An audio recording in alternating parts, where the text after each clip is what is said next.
Perfect.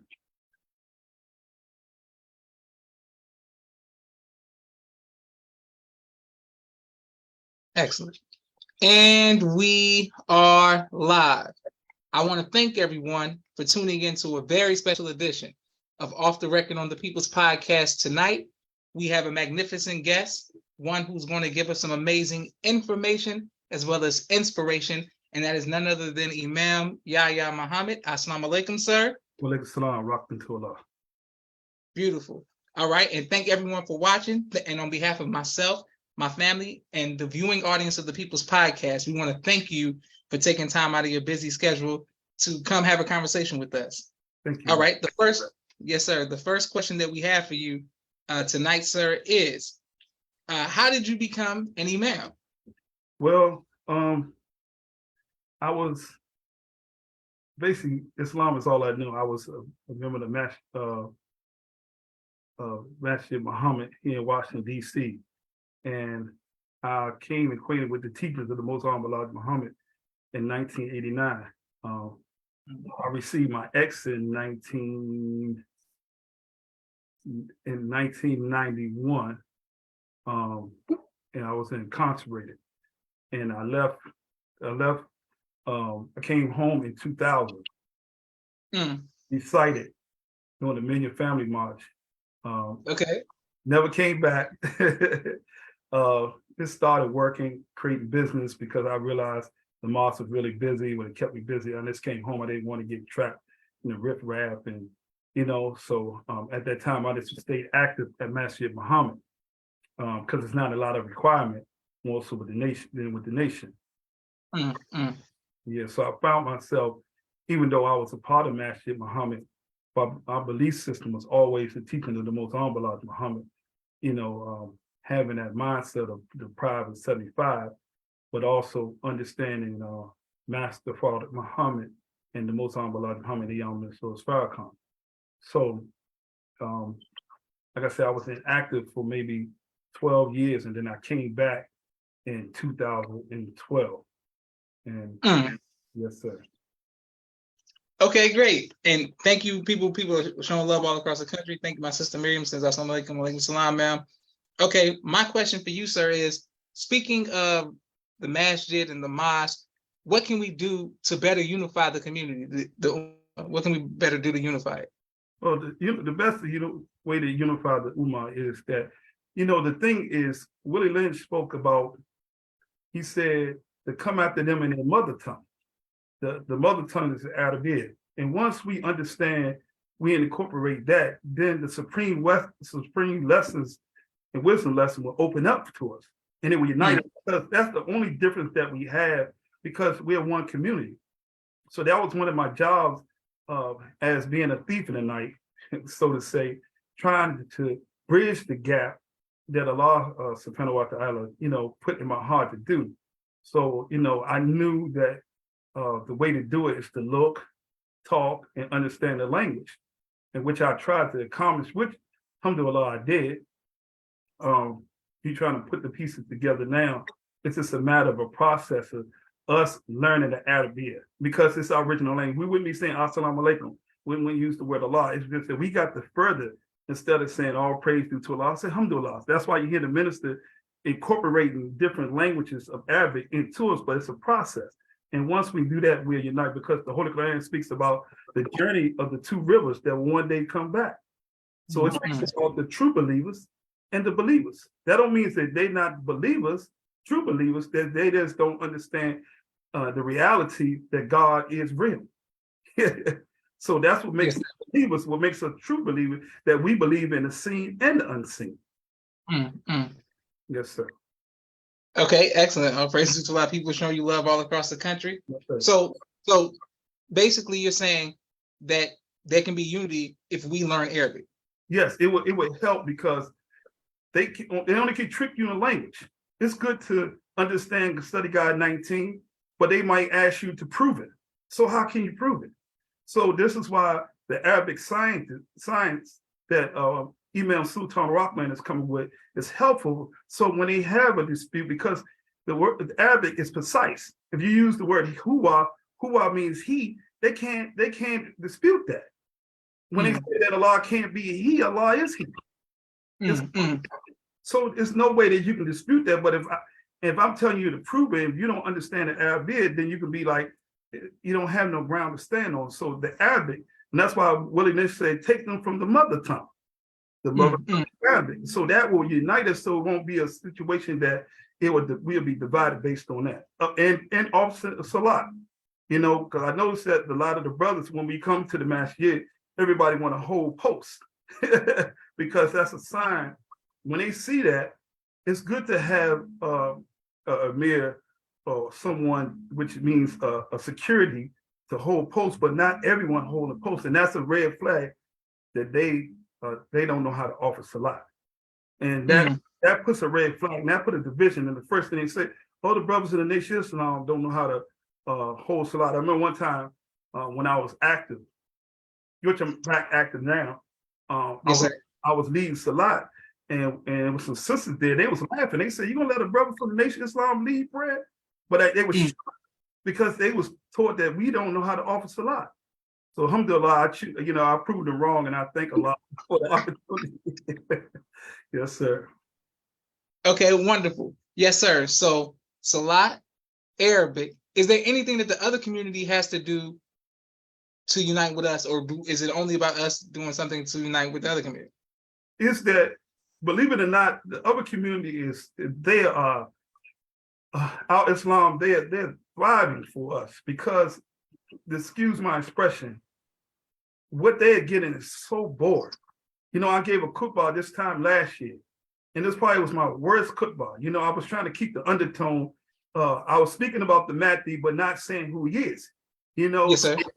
When I got off the minbar, they rushed me. Let me get your speech. This is what we've been missing. And I said to myself, this is what they missing, because the people are like, they just look up when they give a khutbah like a cow, with their head is stuck because they're not being fed properly, and they looking for something, and that's what we can give them. The teachers of the Most Honorable Muhammad, they missing that. They're missing that, and they love it. They can't wait to hear it. And that's why the Honorable Minister Lord Farrakhan is incorporating imams, because that's the only part, because Sunday service is very popular in the Nation of Islam. Juma is very popular in our Islam. Now imagine we have both. So Sunday service is called Talim service. The word Talim means to teach and to train. Think about that. To teach and to train. That's what we do on Sunday. We teach and to train. So the Most Honorable Muhammad knew what he was doing, but the process had to take place at a pace, because we, as the so-called Negroes, who's mentally blind, deaf, and dumb, they knew that our process had to take a little slower. But he's on the Sunnah. The Sunnah, this means the character of Prophet Muhammad sallallahu alaihi wasallam, and that's where they get mixed up. And because they don't know the teachers, they are so bored. So this is why a lot of them are falling from the wayside, because they missed that teaching. And the youth amongst them, they're starting to flock to the teachers of the Most Honorable Muhammad under the leadership of the Honorable Minister Louis Farrakhan. And that's why it's good to establish Juma within all the masjids or the mosques out throughout the United States. Wonderful. Okay, yes, sir.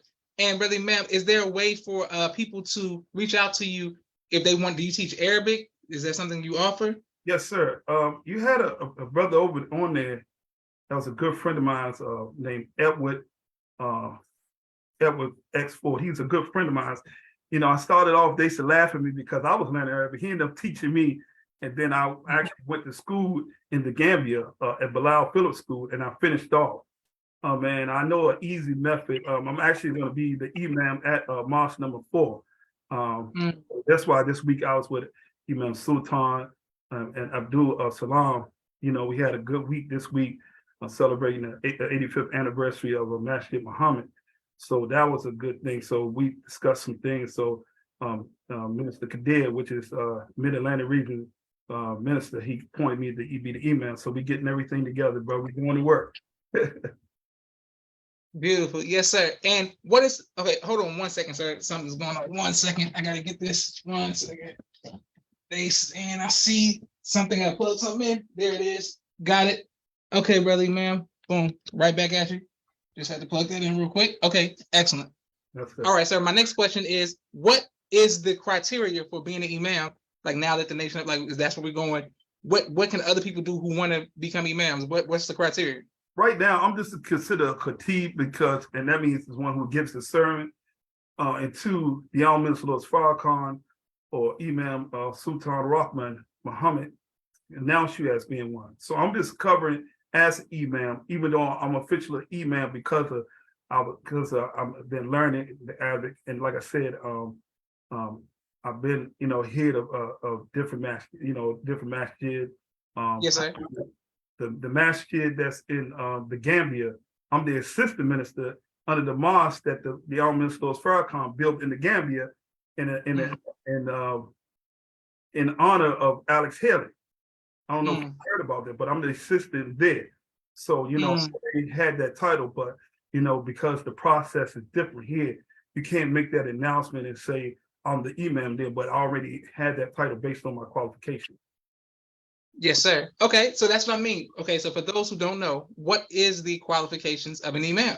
Well, you have to know how to give a khutbah. You got to not open, close. It's a middle portion and a closing.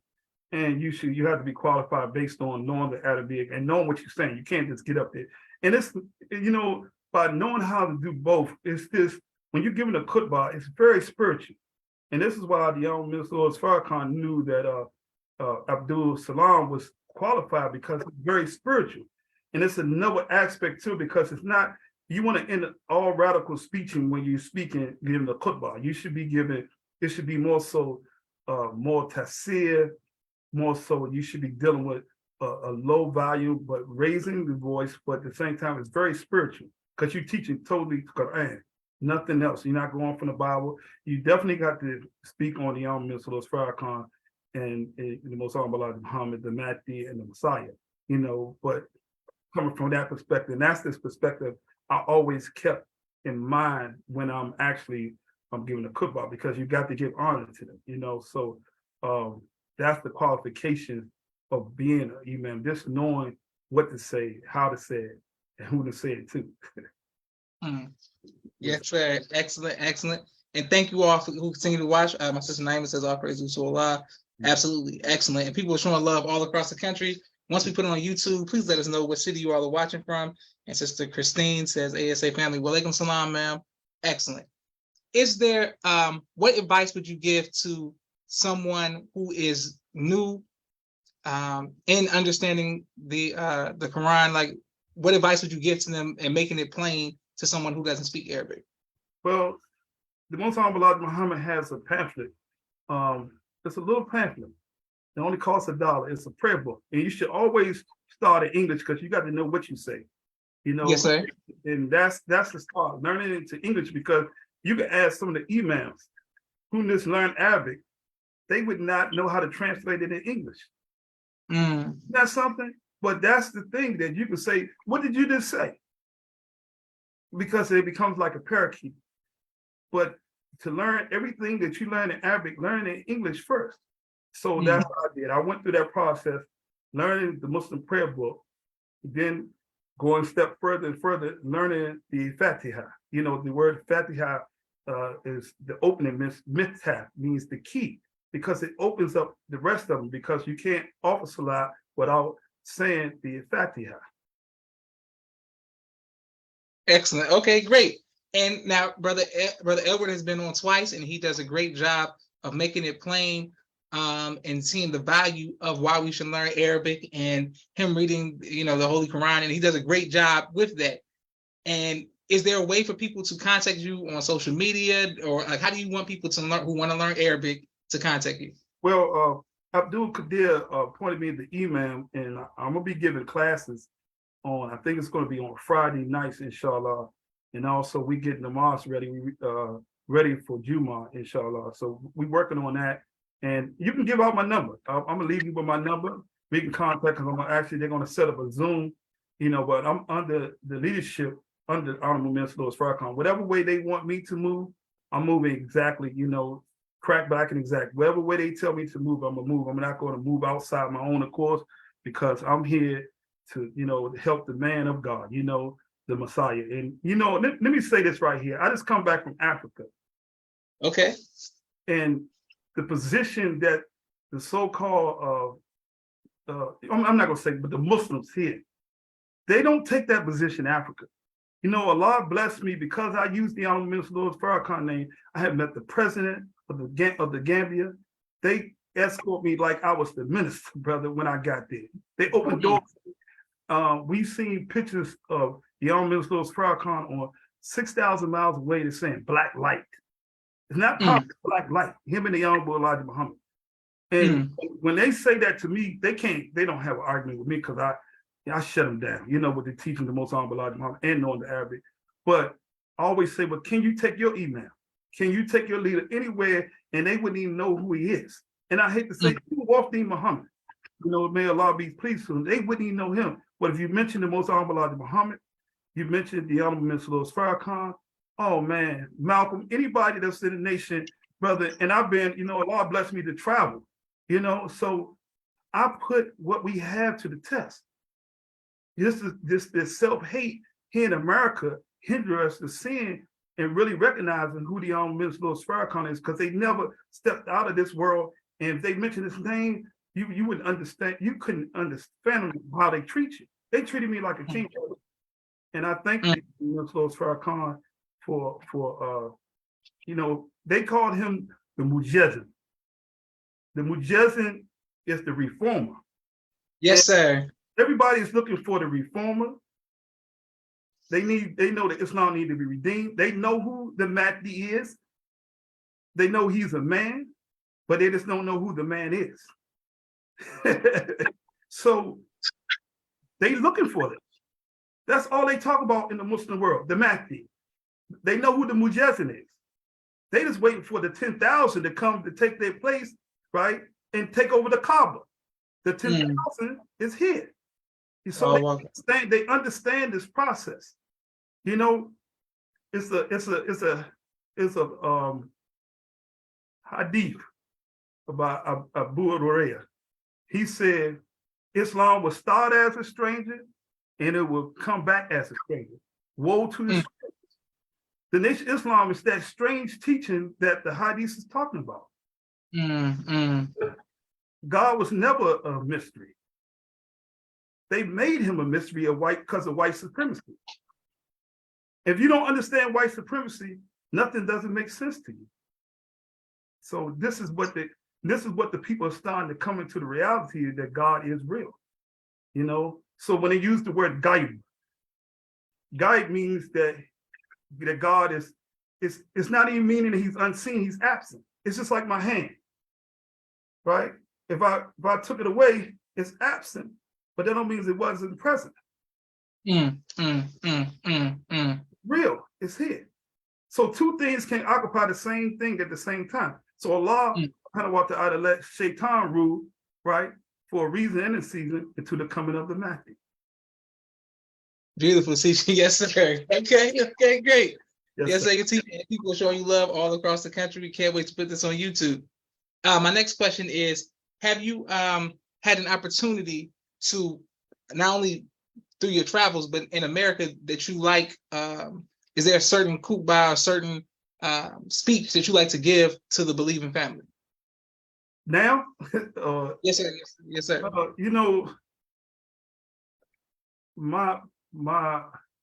My favorite khutbah is about taqwa. Taqwa Allah is speaking about the conscience of Allah. Or one time the scholars, he said, man, it means you have to be fearful of Allah. I said, no, you have to be conscious who Allah is. And this is the greatest mystery. And this is why they use the word like lem yulid wa lem yulad, right? They say he begets, no, he begots. But when Allah speaks about he begets, no, he's begotten, it's not, we know that the spirit is everlasting. Spirit is the energy of life. The flesh is begotten, but it takes on form and expression. This will make you live in a reality. So this is the thing that they try to throw at us and say that God can't be man. But the word huwa means he. You can't change that. So Allah knows the language. They say none knows the language better than Allah, and those who are firmly rooted in knowledge. Yes, sir. Yes, sir. But if you have a white supremacy mind, you're not going to see the knowledge that God is giving you. You know, because it's man, this teaching can go. I put it up against sheikhs, and man, you talking about Floyd Mayweather, I haven't even been touched. And this is why I could never denounce teachers. A lot of times the brothers have seen me and they was like, "Oh, brother, you deviated, you this," and they just don't understand. I had a work to do. You know, I've been making friends for us because I understood that what the Honorable Minister Louis Farrakhan was hitting us in the process. I just moved a little faster than the process. So the people from Al Islam told me, "Brother, you're going backwards." No, I'm going forward. Because I understand the plan of the man, you know, and they're going to see. And that's why the scripture said every tongue will confess and every knee will, meaning that everybody will be saying, Alhamdulillah, this is the man the whole time he was in our midst and we didn't know who he is. So, you know, in the Muslim world know about it. The African world know about it. It's just that the so-called Negroes in America who was damaged the most, they don't want to hear about it because of self-hate. If you don't know self, you disrespect self because you don't know what to expect from self. So if you don't know what to expect from self, you see yourself being less than everyone else, so anyone can come to you and say, this is Islam. You know? So Dr. Wesley have a lot of great books out. So when I get a lot of so-called scholars, I give them the book, take another look. You know, things like that, give them, you don't have to take a lot of time. And it breaks it, he makes it so easy, only a fool could deny it. So things sometimes I don't even waste my time, but they know it only takes but a second, Brother Josh. And that's why the Arabic is important for us to learn, because it's our original language, and we shouldn't shy away from it. That and prayer is the two things that I push the community to stay with. And you don't have to go into identity crisis. You don't have to grow a beard. You don't have to you don't have to have a bushwhack in your mouth. You don't have to walk around with thicker beads. You know, thicker beads is the remembrance of Allah. You know, thicker to Allah is the remembrance of Allah. That's why we talk about the self-accusing spirit. That's your thicker. Yes, sir. Sir. Yes, sir. Okay, wonderful. We have a lot more questions for you, sir. And thank you, Brother Imam, and thank you, everyone who was watching. We have a quick 60-second commercial break for all of the sponsors of the People's Podcast this month. I want to thank you very much, and I want to get right back to our Brother Imam after the commercial break. 1 second, here we go. Boom.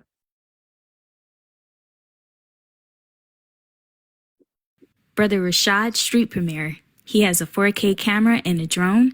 He does television and film editing. Please reach out to him if you need any of those services. Sister Miriam's ABC I Love Me, children's book and coloring book, and now Spanish book. All three available on Amazon.com. Sister Naima's Stay on Point Dance Academy, LLC. She teaches ballet virtually to young girls all across the country, right here in the studios of Atlanta, Georgia. Rock Communications. If you're working on a book and you need copy, editing, project management, content development, or media relations, please reach out to Rock Communications. Student Minister Robert L. Muhammad's Conflict Mediation, squashing the beast throughout the Southwest region. He does a phenomenal job. His wife, Sister Fudia Muhammad's Giving Birth to a God and the Science of Child Rearing. Please make sure you go out and get a copy of her book as well. Fashion Gods, urban streetwear clothing for men and boys. 314-329-6009. He'll keep you dressed in the best of fashion. Brother Kenneth's Bow Tie Maker Extraordinaire. He'll ship you bow ties anywhere across the nation. Taj Hollywood's Chemistry 6 episode, a new television series out on YouTube. He's looking for actors and writers. Make sure you support him. Keep It Hood, helping others overcome depression. Also by Taj Hollywood. Brother Aaron's Elevated Places, Stress Management, Real Estate, Credit, Repair, and Restoration. His Respect for Life Center, they do personal wellness, philosophy, emotional, and mental spiritual wellness. 229-344-1474. Dr. Henry Carter's King Henry Turkey Legs, right here in Atlanta, Georgia. Brother Rashad Muhammad's COVID-19 Disinfected Cleaning Services, out of Chicago. Student Minister Sharif Muhammad's book, A Soldier in the Movement of Christ, available on adulsharif.com. And lastly, Brother Joshua Muhammad's book, Cleopatra, as well as No Father, No Excuse. Both. Okay, perfect. Right back to our brother Imam, and thank you all for watching all across the country.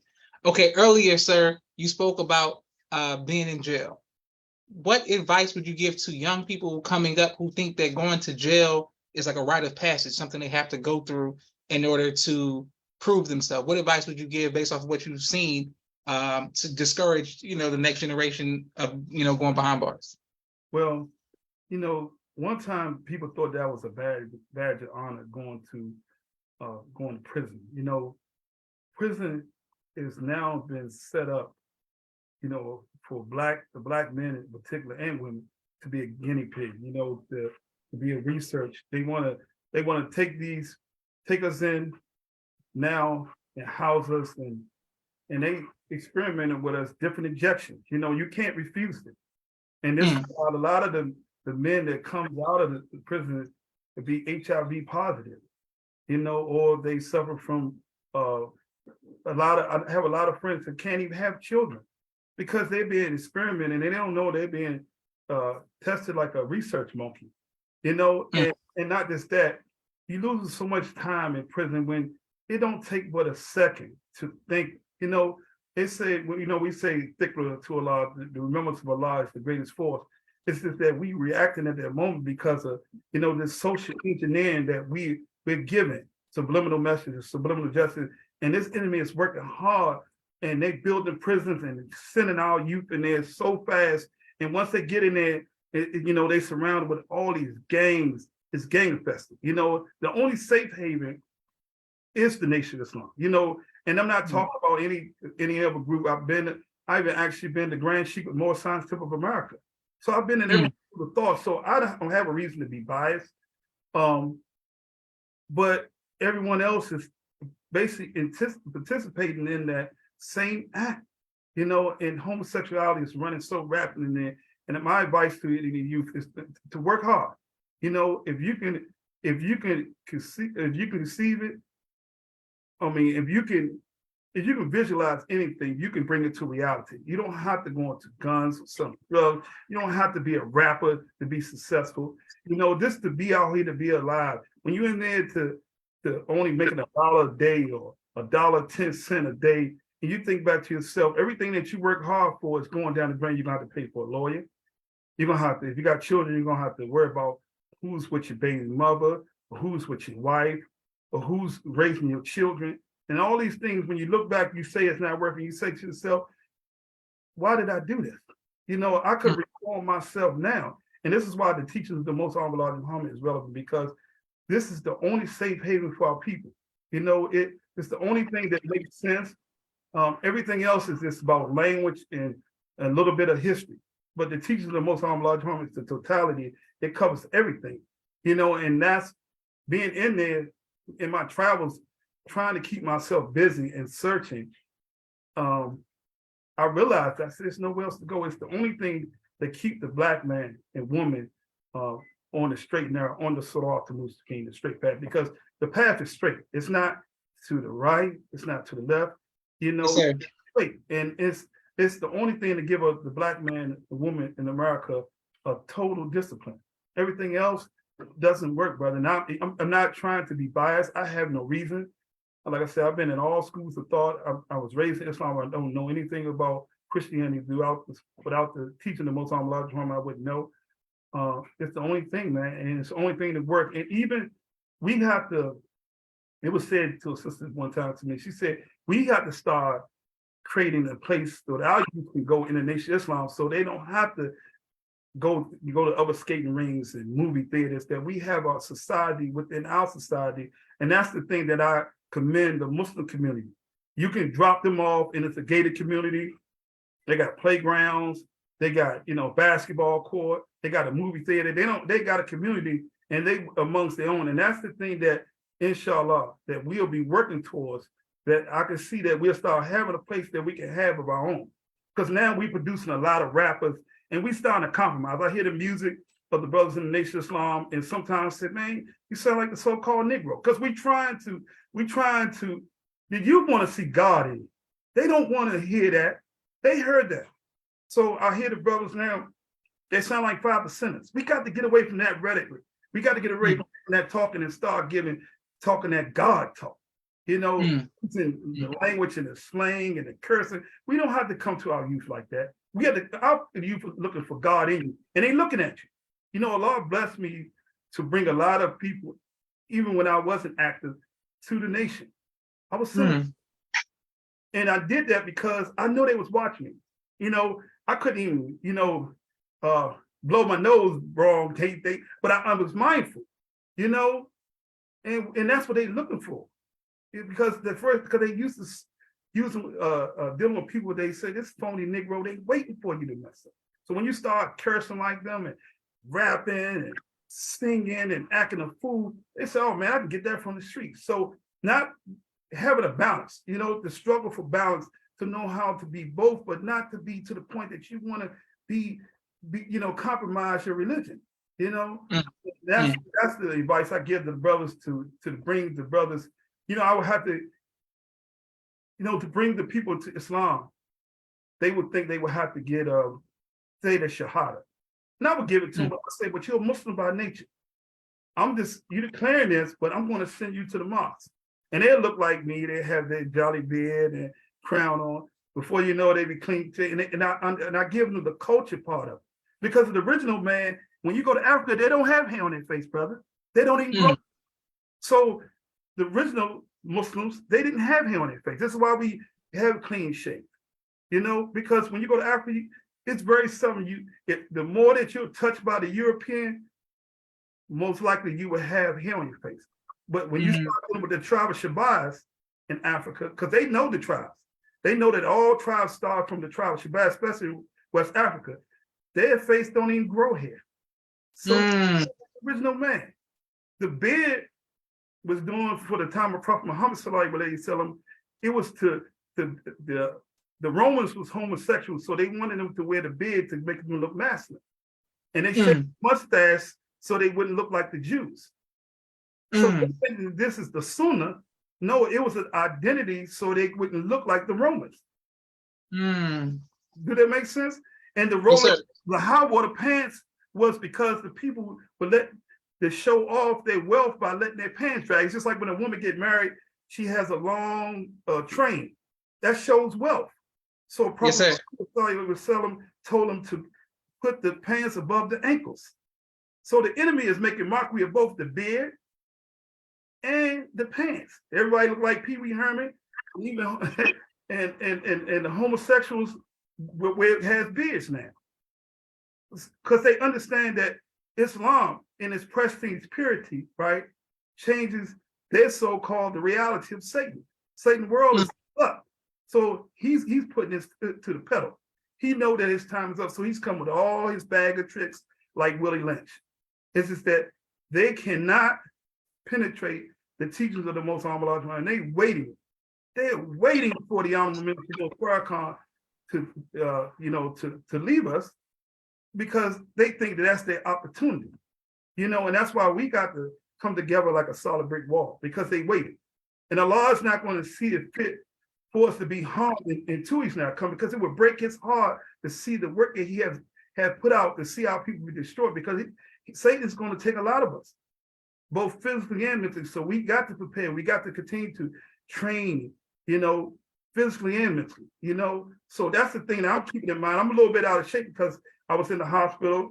I suffered some burns on my legs. And then one day we'll talk about that.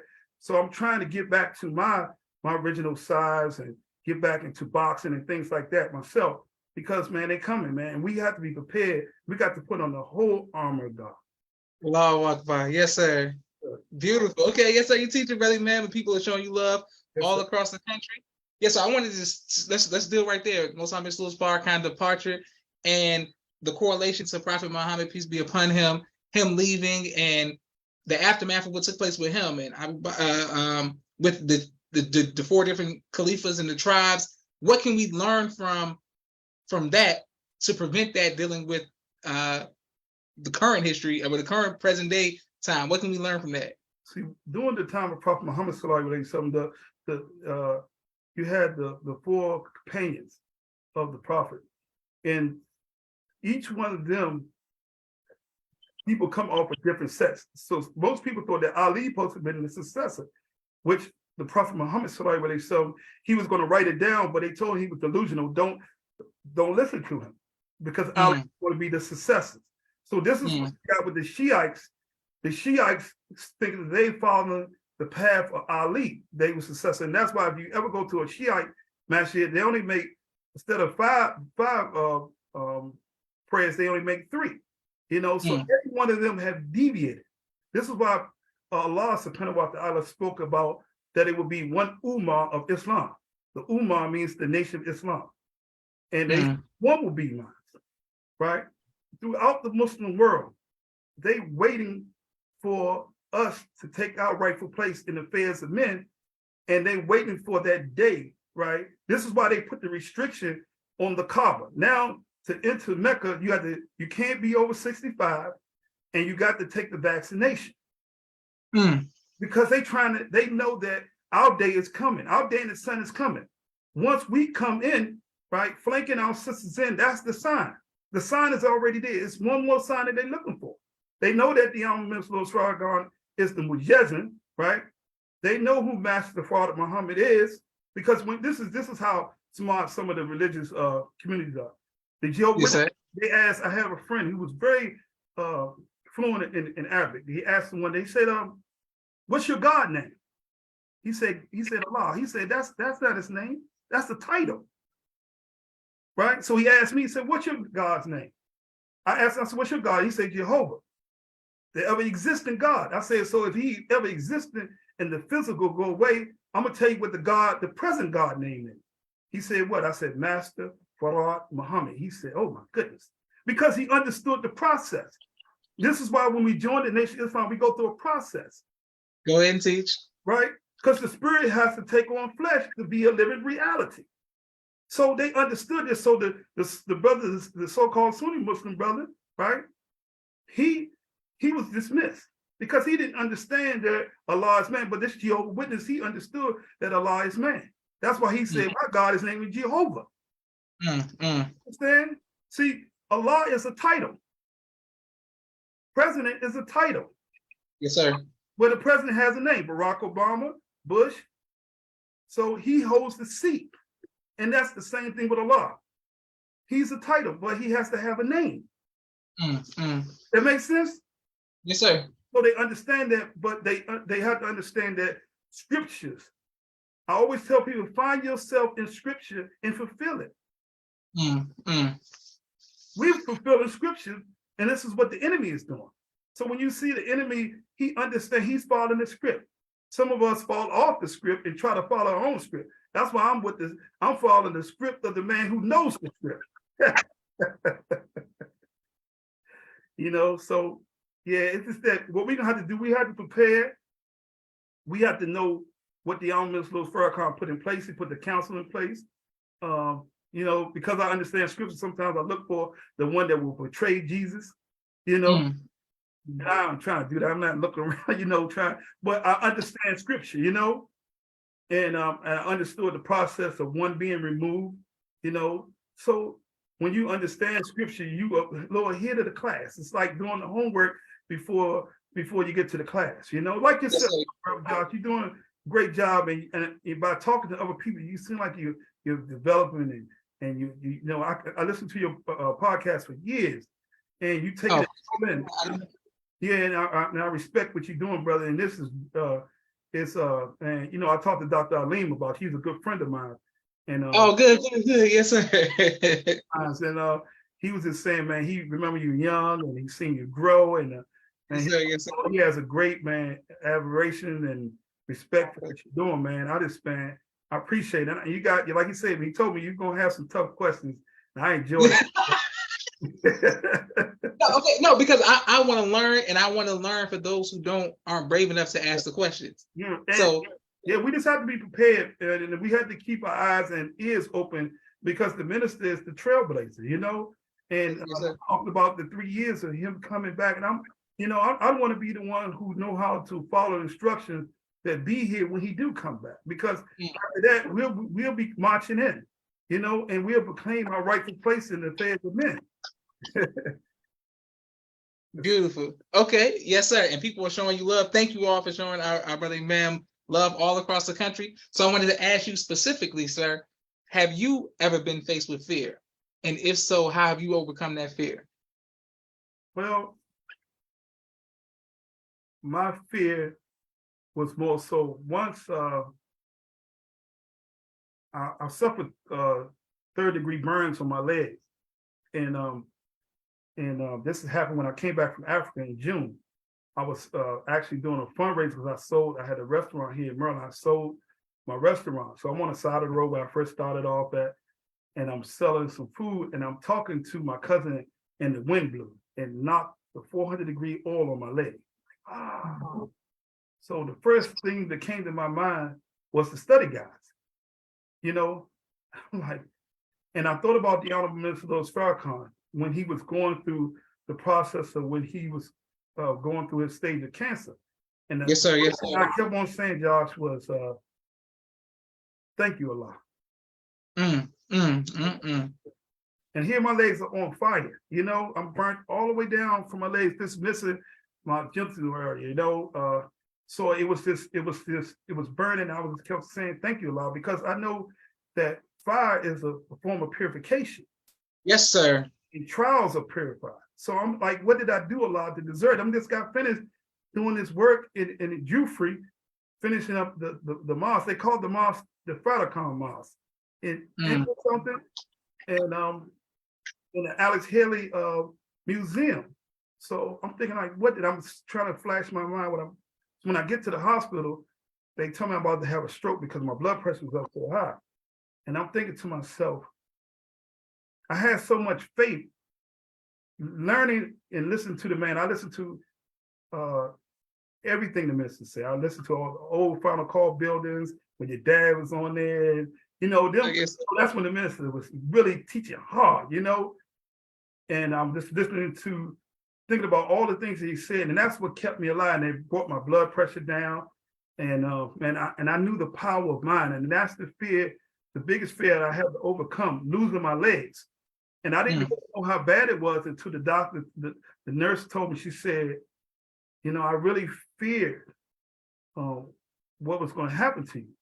But the whole time I was in the hospital, I was drinking raw milk and bean soup, and they never seen my body. They never seen a person's body recover so fast. You know, it was so blown away. But because how to eat to live and listen to the Honorable Minister Louis Farrakhan talk about fear, how to overcome fear, to face fear, and to how to deal with pain.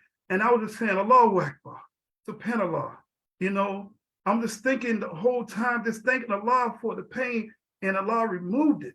But it took me to stay still to have Minister Kadir to come get me and say, brother, man, we want to work with you, brother. We heard about your work, and we know the direction that the Honorable Minister Louis Farrakhan coming. We want you to give the cook bars at the mosque. And I was like, alhamdulillah. At the same time, Masjid Muhammad was tugging me because they was actually grooming me to fill in for Imam Talib when he leaves, you know, to go out of town to give the cook bar. So I'm thinking, you know, maybe Allah is moving me that way so I can join force. Because Brother Jamil called me, which he's like, you know, he's told me, he's like, Uncle T, he's a good friend of mine. Jamil called me and said, brother, if they ever put you in a place, I need you to do me one favor. I said, what is it? He said, I want you to put a bust of the most honorable Elijah Muhammad up. And I gave him my word I would do that. You know, brother, you know, Allah works, he's the best of plans. You know, so Kadir came and got me and said, brother, you want to be imam? And I talked to, I was with the brothers this week, man. I had a great time, man. It's no other feeling like being with the brotherhood, And Yes, sir. Yes, sir. It's no other feeling. I'm happy to be back home. I missed I can't wait for Savior's Day. I haven't missed the Savior's Day, by the way, but I haven't been, active, So, Yes, sir. Yes, sir. but I thank Allah, but that's the fear that I had to overcome, losing my legs and thinking about how the Honorable Minister Louis Farrakhan would deal with it. And that's what we'll do. When I heard Supreme Captain speak about keeping Messiah. Yes, sir. Yes, sir. Yes, sir. That's the first thing that came to my mind. What would the Honorable Minister Louis Farrakhan do? So I'm in Africa seeing bulls walking towards me, animals. And man, this taking the fear out of me, the animals are moving. It's like they parted the Red Sea because Allah's man, right? The Messiah taught me how to survive in any situation, any class, any place that I go. I keep the Messiah, the Mahdi first. And so when I think that's the Thikrul Allah. The Thikrul Allah is the greatest force because you always remember who Allah is. And he's not saying that you're not going to be strong with it, but if he's a mystery, then you don't know who you are. Yes, sir. Yes, sir. Yes, sir. So beautiful, beautiful. And thank you, Brother Man. People are showing you love all across the country. Okay, my next question for you, sir, is you spoke about being married. What advice would you give? No, we're coming to the husbands, but I want to deal with the leg situation. So you are recovering by the grace of Allah. Like everything is coming along good. Yes, sir. Yeah, I'm actually I've been out of the hospital for like 6 months now. So it's just, I'm just recovering. I suffered 3rd-degree burns down both of my legs. They did a skin graft. I actually supposed to have a surgery Friday, but I couldn't turn down. They called me and said Imam Sultan would be in. They want me to accompany him, Abdul Salam, out of Baltimore. And he said, we need you, brother. They know I have a lot of contact in the Muslim community because, a lot of people leave the mosque and they be displeased because of woman or because they got put out. And they talk about the nation. What I did, I went to work. I grew me a beard, I put the so-called Islamic tie on, and I kept the teachers up front, but learning the Arabic, I was pushing me in the doors, and I was just making friendships for us. That's why you see one of the pictures, we at the Turkish masjid. The Imam there, his name is Imam Yaqub. Ain't that something? And their flag is similar to our flag. And they knew but they know our history. He comes out of a family of Yaqub. But I'm so-called with these brothers, they respect and they teach us the most honorable. So when we got there, Imam Sultan was like, brother, you made friends for us. I said, yes, sir. Where do I go? The disciplines of the teachings of the most honorable Muhammad, learning the Arabic, knowing how to offer salat, and also knowing the teaching, the supreme wisdom. Study guide 19. Always staying steady and ready. He said, if you ain't ready, get ready. And once you get ready, sir. And that's the way I present myself. Never bad my, the minister this, or I hate this. You blame everybody because it's a thing that you get hurt. But with me, I say, let me go to work. And I thank Allah that he blessed me to keep that same mind, Beautiful. Yes, sir. Excellent. Okay. So now let's talk about the husbands. Yeah. What advice would you give to the future husbands, sir? Well, my thing is that you have to stay the course. That you have to understand that the black man is, he's been destroyed. And they say it's either a sister told me, they say the sister is damaged and the black man is destroyed, one of the two. That we have to understand, we have to be patient with one another, because we got to get acquainted with one another. We think that we know one another, but the thing that I learned the most, if you're going to be an FOI and she be an MGT, it's going to work. But when you deviate from the teachings of the most honorable Elijah Muhammad, and you think you can do it your way, and you want to deviate and incorporate your way, then you're going to lose. So if you have a problem with your wife, you got the supreme wisdom. You got the restricted laws. even your general orders, all general orders in the book. You know, Yes, sir. you have your study guides, you have the Holy Quran, you got all the tools. Utilize the tools in the workshop of the mind and don't put it down. And that's why we don't work, because the first thing we do, we try to do it our way, and it was a way that was already made for us. It's a way that seems right to man. And that's your own stepping out on your own understanding. Because this is a woman of God. This is not the woman of man. So you got to take it to God's word, not your word. I see that in the Sunni community. They'll take a sister, and I'm gonna tell you something, brother. I've been around Sufis, right? Super Sufi, out Islam. It's no better place than being America. And I'm not trying to be biased again. And you can ask any brother. I have a track record that's long, brother. And I just study the community. And the sisters be so unhappy because the brothers will mistreat the sisters and turn around and hit them with a hadith to justify their wrongdoing. But you can't do that with our sisters because they know the lesson. But my advice is just to be a FOI, the MPT. And when you that way, man, you can't lose. Just go with the lesson that was given to you. Beautiful. Okay, great. Yes, sir. My next question is, on a lighter note, what type of music do you like to listen to, Brother Imam? I'm going to tell you something, brother. I will show you better than I can tell you. Man, I listened to the Honorable Minister Louis Farrakhan's Let's Change the World. That's my CD. Yes, There's no greater CD for me, because yes, sir. Master Father Muhammad said that the enemy will one day will be in your bedroom. Yes, sir. Yes, sir. So I tried to go through YouTube. That's why I listen to you on YouTube. I like boxing. I'm a big boxing fan. So I try to take commercials out because I understand subliminal messages and subliminal messaging. So I listen to the minister. I can never get tired of that CD. I got 3 of them, And man, that's all I listen to because it covers everything, brother. And so I'm also, if I had to say anything, I like R&B. I'm a big R&B fan, old school. I like a little old school music, but the minister CD it does it for me, man. It has, I never heard, and I'm not biased. It's just I never heard a great genre of music in my life. It's well put together. Everything you ever want to listen to is there. Beautiful, yes, sir. And I fight like that, so we for sure love it.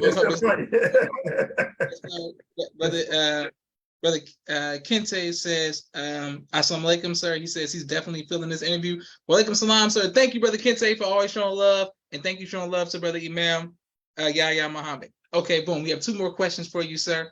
The next question that we have for you is for people who are, because some of our people are late joining. What can they do to better learn Arabic and better to let's deal with the Arabic because that's the thing because I grew up in the Nation of Islam, so I knew how to do Salat. I think my dad went to Mecca when I was 3 years old, so that was he's gonna lead that. So we came up knowing how to do Salat. But for those who may not know Wahid if Nathalata Arba comes out, for those who may not know how to run it down like that, where can they learn Arabic, sir? I'm gonna tell you is an easy method. First, learn your alphabets, right? Once you learn your alphabets, then after that, it's an app that I use that helped me more so than anything I ever had, even going to school, the Bilal Phillips School in the Gambia. It's an app called Arabic Unlock. It's an app, and it's actually you can pay for it, but it's they'll let you use it for free. Man, it's just memorizing word. If I use the word Ra, right? Ra means Lord. You just know how it look, and then when you see it again, you say that means Ra. And it's just that simple. Just memorizing how something looked, and then you know how it said, and that's it. So that's how the Arabic Unlock goes, and that was the easiest method. Once because I've been trying to learn Arabic for 15 years, and like I said, Edward X4, he was probably one of my greatest inspiration because, like I said, he used to laugh at me and he surpassed me so fast. He became like my teacher. And then I went to the Gambia. I went to PGMA, but this method right here was the best method for me. This learning the alphabets and memorizing words, not getting caught up in the tasweed, things like that. It's more so memorizing words, and then taking the supreme wisdom and knowing how to defeat the enemy is that if you can dictate a person's thoughts, you can dictate their action. So you already know how they're going to come at you. You know how the Hebrew Israelites are going to ask you the questions they're going to ask you. My father, by the way, is one of the generals of the Hebrew Israelites. So I know the questions, the ones that, the radical ones. A lot of them come from under the leadership of the most honorable Elijah Muhammad, and they try to twist it with this out of the Bible. People don't know that. Listen to them, right? You listen to them. The only thing they got is the Rebecca thing, that we come from Rebecca. That's the only thing. But once you know how they come, because they're going to ask you one question. But what did Prophet Muhammad, what did he reveal? If he's a prophet, what did he reveal? You got to know how to answer that. That's how you beat that. Second, when you're dealing with... Okay, but can we stay right there, brother man? What do you say when they ask you what did Prophet Muhammad reveal? But then you go into the Quran and you'll say something like that Allah said that sport and play is a pastime in this world. He said this. So that's something easy. He just want to hear one thing. It says that in the Holy Quran. That sport and play is what? It's a pastime in this world. So they'd be like, okay, I can shut that up. It says in the Holy Quran, right? That's an example. I can give them several, but that's a good one. And then, Then you're dealing with the Muslim world. They're gonna ask you about he. How can Allah be he? The word huwa means he. Person, person, thing. It says he. If you go to the Arabic dictionary, it shows that it's a he. It's plain. Say Allah's one. That's right. That's right. It don't say spirit, it said he. So we can't get around that. If they use the word gaib, means that he's unseen. The word gaib means it doesn't mean gaib doesn't mean unseen, it means absent. He was absent what? He allowed Satan to rule. He said, respite me into what? They were raised into the knowledge of me.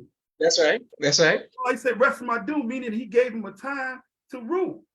Yes, sir. So he's unseen because God made himself absent. So you would say, well, why would God do that?